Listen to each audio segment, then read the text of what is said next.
বলবো আমি দাঁড়াও কি লিখছি তো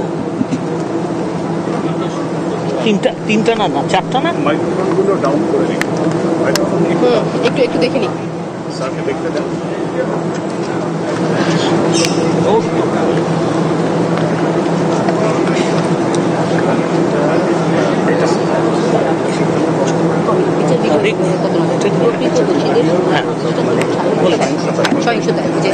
আমি এই প্রেক্ষিতে দেখেন আমরা দেখেছি এবং বিশদভাবে আমরা পরীক্ষা নিরীক্ষা পর্যালোচনা সবই করেছি।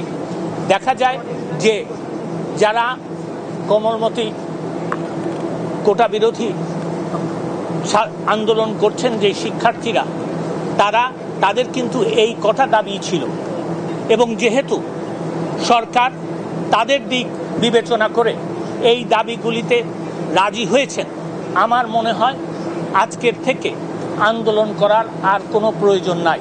আমি সেই কারণে তাদেরকে আহ্বান জানাচ্ছি, অনুরোধ করছি, একজন পিতৃতুল্য নাগরিক হিসাবে আমি তাদেরকে অনুরোধ করছি যে তারা যেন এই সহিংসতা বন্ধ করে এবং এই আন্দোলন প্রত্যাহার বা স্থগিত করে।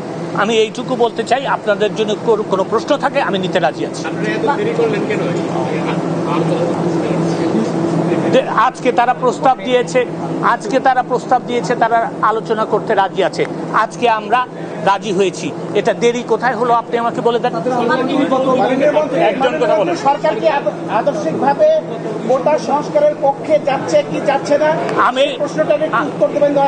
আমি পরিষ্কারভাবে একটা কথা বলতে চাই। আমি এর আগেও বলেছি, আমি এখনো বলছি, মামলাটা আদালতে আছে, তাও সর্বোচ্চ আদালতে।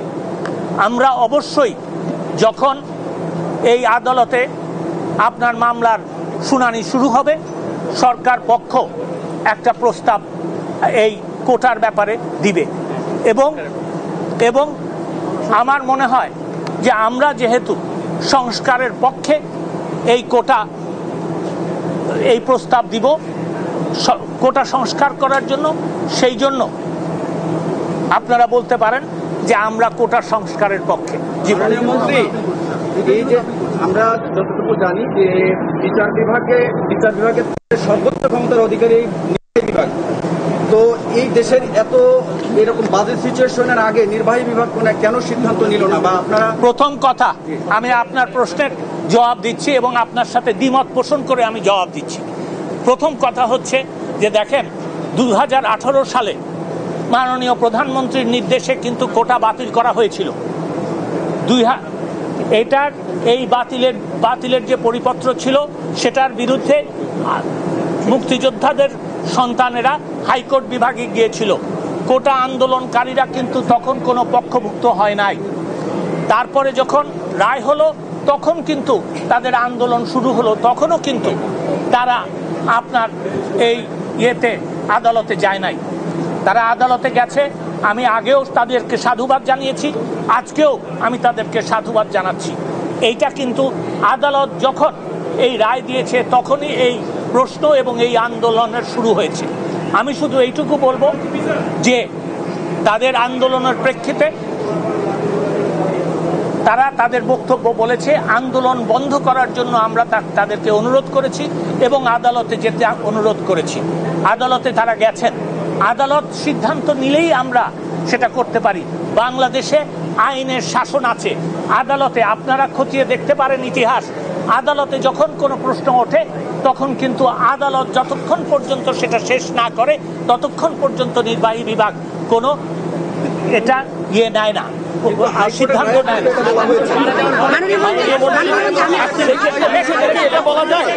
এটা বলা যায় যে আপনারা আন্দোলনকারীদের কোটা সংস্কার সহ অন্যান্য যে সকল তাদের প্রস্তাব রয়েছে সেই প্রস্তাবের সাথে একমত হয়ে আমরা অবশ্যই সংস্কারের ব্যাপারে নীতিগতভাবে ঐক্যমত পোষণ